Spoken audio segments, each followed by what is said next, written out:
कुंभ मेला प्रयागराज के त्रिवेणी संगम के किनारे एक ऐसा अनोखा मेला है। यह सिर्फ एक सम्मेलन नहीं है, बल्कि आस्था, भक्ति और रहस्य का एक ऐसा मिलन है जो दुनिया भर के लोगों को अपनी तरफ खींच लाता है। करोड़ों लोग, साधु और श्रद्धालु इस पवित्र जगह पर एकत्रित होते हैं। हर तरफ मंत्रों की गूंज, वैदिक श्लोक गाए जाते हैं और भजनों का एक ऐसा माहौल होता है कि पूरी तरह अनोखी शक्तियों से भरा हुआ लगता है। कहीं कोई गंगा में डुबकी लगाते हुए दिखता है, तो कहीं कोई योग और ध्यान में मगन दिखता है। हवा धूप, अगरबत्ती और घी के दिए की महक से भरी हुई होती है। चारों तरफ रंग बिरंगे ध्वजाएं लहरा रहे होते हैं और साधु महंत अपनी तपस्या में लीन दिख रहे होते हैं। ये एक ऐसी जगह है जहां अध्यात्म, अस्तित्व और पवित्र शक्तियों का संगम होता है। इस भीड़ के बीच कई टेंट्स लगे हुए हैं जहां लोग ठहर रहे थे। बड़े बड़े आश्रमों के भव्य टेंट्स छोटी छोटी दुकानों के बीच साधारण यात्रियों के लिए बनाए गए सामाजिक विश्राम स्थल, और उन्हीं के बीच एक एकलौता और अजीब सा टेंट भी था जिसका नाम था टेंट नंबर 13। ये एक पुराना सा टेंट था। कैंप के कोने में सबसे अलग और बेजान सा उसका कपड़ा पुराना, ढीला और मिट्टी से भरा हुआ था। आसपास के टेंट्स जगमगाते थे, लेकिन ये टेंट अक्सर अंधेरे में ही डूबा रहता। यही वो जगह थी जहां रवि, एक जवान जर्नलिस्ट जो दिल्ली से था, कुछ ऐसा देखने वाला है जो उसकी ज़िंदगी को हमेशा के लिए बदल देगा। रवि को टेंट 13 एक थके हुए आदमी ने दिया था, जिसने बस जल्दी जल्दी में उसको एक चाबी पकड़ा दी। उस आदमी की आंखें अंदर ढसी हुई थी, जैसे उसने कई दिनों से ठीक से नींद ना ली हो। उसने रवि की तरफ बिना किसी भावना के देखा और बस एक ठंडा जवाब दिया, यही एक टेंट बचा है, और बिना कुछ और कहे चला गया। रवि ने जब टेंट के अंदर कदम रखा तो एक अजीब सी ठंडक उसके चेहरे से टकरा गई। ये ठंडक साधारण नहीं थी, क्योंकि बाहर गर्मी थी, मगर टेंट के अंदर हवा एकदम भारी और ठंडी थी।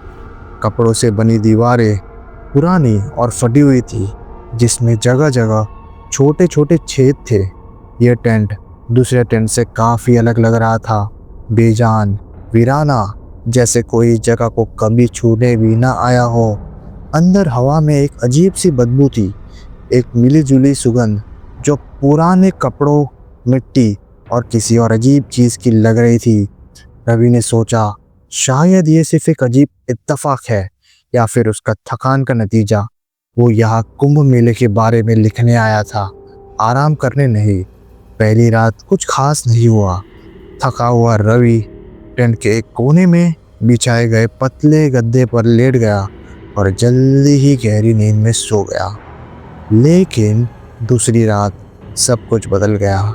रवि अपने लैपटॉप पर काम कर रहा था जब उसने सुना टेंट के कपड़े पर धीरे से कोई हाथ मार रहा हो।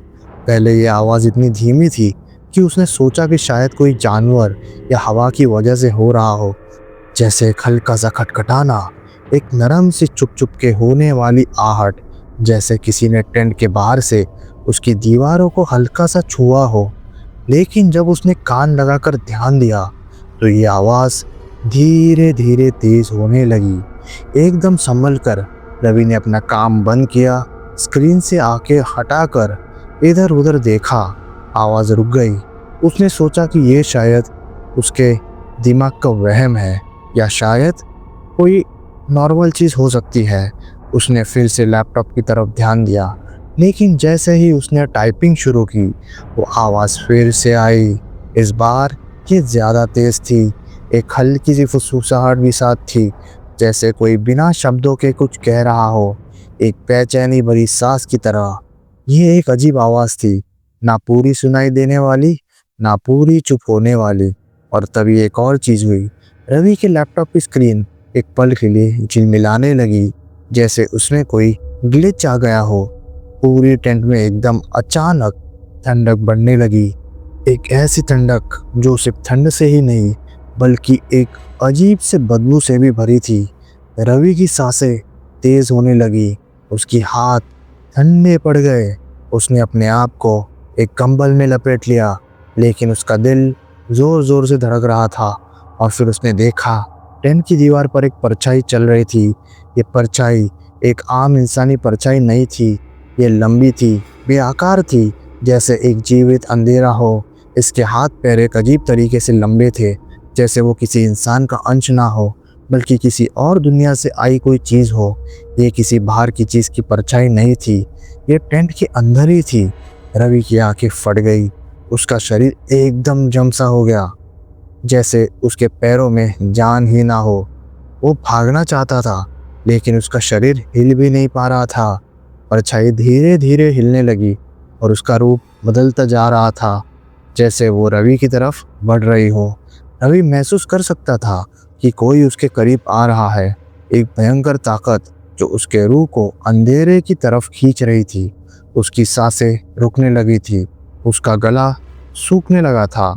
और तभी, जैसे किसी ने एक पल के लिए वक्त को ही रोक दिया हो, पूरे टेंट में एकदम से शांति हो गई। परछाई एकदम गायब हो गई और रवि एक झटके से अपनी जगह पर गिर पड़ा। उसका शरीर पसीने से भीग चुका था, उसके हाथ कांप रहे थे और उसका दिल अब तक उसके सीने से बाहर आने की कोशिश कर रहा था।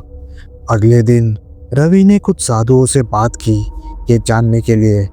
तभी उसे एक बूढ़ा साधु मिला जो कई सालों से कुंभ मेले में आता था। ये बूढ़ा साधु किसी साधारण से व्यक्ति जैसा नहीं दिखता था। साधु ने रवि की बातें सुनी और उसका चेहरा गंभीर हो गया। टेंट तेरा, साधु ने धीरे से कहा, जैसे ये नाम बोलने से भी कोई शक्ति जाग ना जाए। ये टेंट श्रापित है। कई साल पहले एक आदमी उस टेंट में मरा था। वो भी एक यात्री था, तुम्हारी तरह, लेकिन उसने एक भयानक पाप किया था। उसने मंदिर से एक मूर्ति चुराई थी और अपने लोभ में एक पुजारी को मार डाला। उसका भूत अब उस टेंट में भटकता है, मुक्ति या बदला लेने की तलाश में। रवि का मुंह सूख गया और उसने तुरंत पूछा, अब मैं क्या करूं? साधु ने उसे छोटा सा पैकेट भर पवित्र राग दी और एक संस्कृत श्लोक पढ़ा। ओम त्र्यंबकम यजमहे सुगंधिम पुष्टिवर्धनम उर्वरुकामिव बंधनन मृत्योर्मुक्षीय मामृतता।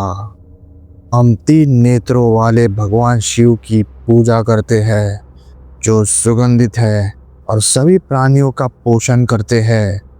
वो हमें मृत्यु से मुक्ति दे और अमृत का वरदान दे, जैसे एक खीरा अपने बेल से अलग हो जाता है। ये मंत्र जपना, साधु ने कहा, ये तुम्हारी रक्षा करेगा। लेकिन याद रखो, उस भूत को तब तक शांति नहीं मिलेगी जब तक उसका राज सामने नहीं आता। तुम्हें सच्चाई जाननी होगी। उस रात पवित्र राख और मंत्र के साथ रवि टेंट 13 में वापस आया।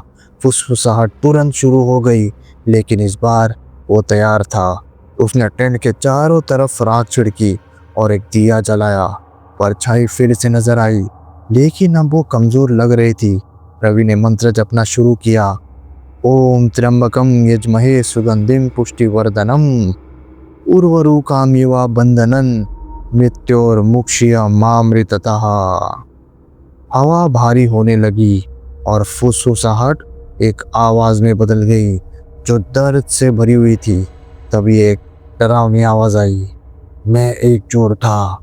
मैंने मंदिर से एक मूर्ति चुराई थी और अपने लोभ में एक पुजारी को मार डाला, लेकिन मुझे अपने पाप से मुक्ति नहीं मिली। मैं यही मरा, अकेला और श्रापित। मेरी आत्मा इस जगह से बंधी हुई है। रवि ने यह सुनते ही तुरंत उस आत्मा से पूछा, मैं तुम्हें कैसे मुक्ति दिला सकता हूँ? चोरी हुई मूर्ति को ढूंढो, उस आवाज ने जवाब दिया। उसे मंदिर में वापस रख दो और मेरी आत्मा को शांति मिलेगी। अगले दिन ही सुबह रवि ने अपनी खोज शुरू की। उसने पूरे मेले को छानना शुरू किया और आखिरकार नदी के किनारे एक छोटे से मंदिर में छुपी हुई मूर्ति को ढूंढ लिया। साधु की मदद से उसने मूर्ति को मंदिर में वापस रख दिया और भूत की आत्मा की शुद्धि के लिए एक अनुष्ठान किया। जब उसने मूर्ति को उस जगह पर रखा, साधु ने एक और श्लोक पढ़ा, ओम असतो मां सद्गमया तमसो मां ज्योतिर्गमया मृत्युर्मा अमृतम गमया। हमें असत्य से सत्य की ओर ले चलो, अंधेरे से प्रकाश की ओर ले चलो, मृत्यु से अमृत की ओर ले चलो। उस रात रवि टेंट 13 में आखिरी बार के लिए आया। हवा गर्म थी और टेंट बिल्कुल खाली महसूस हो रहा था। फुसफुसाहट गायब हो गई थी और परछाई वापस नहीं आई। जब वो सोने के लिए लेटा, उसने एक शांति का एहसास किया जो उसके मेले में आने के बाद से नहीं हुआ था। लेकिन जैसे ही वो नींद में डूबने लगा, उसने एक धीमी आवाज़ सुनी, धन्यवाद। रवि की आंखें खुल गई, लेकिन टेंट में बिल्कुल सन्नाटा था। वो हल्का सा मुस्कुराया, ये जानते हुए कि भूत को आखिरकार शांति मिल गई थी। कई साल बाद रवि एक अनुभवी पत्रकार के रूप में कुंभ मेले में वापस आया। टेंट 13 गायब हो चुका था, उसकी जगह एक नया स्ट्रक्चर बन चुका था। लेकिन जब वो उस जगह से गुजरा जहाँ वो टेंट कभी खड़ा था, उसको वापस कुछ महसूस हुआ। कुछ कहानियाँ उसने समझा कभी ख़त्म नहीं होती, वो बस कुछ वक्त के लिए दफन हो जाती है और अगले जिज्ञासु इंसान का इंतज़ार करती है। और जब सूरज त्रिवेणी संगम के ऊपर डूबने लगा, उसे महसूस हुआ कि कोई या कुछ उसको अभी भी देख रहा है। तो दोस्तों, ऐसे ही स्टोरी सुनने के लिए प्लीज़ प्लीज़ प्लीज़ इस चैनल को सब्सक्राइब ज़रूर करना, और अगर ये वीडियो पसंद आया हो तो लाइक ज़रूर करना। और अगर कोई स्टोरी आप मुझे चाहते हो कि मैं कवर करूँ तो कमेंट में ज़रूर मेंशन करना। Good bye.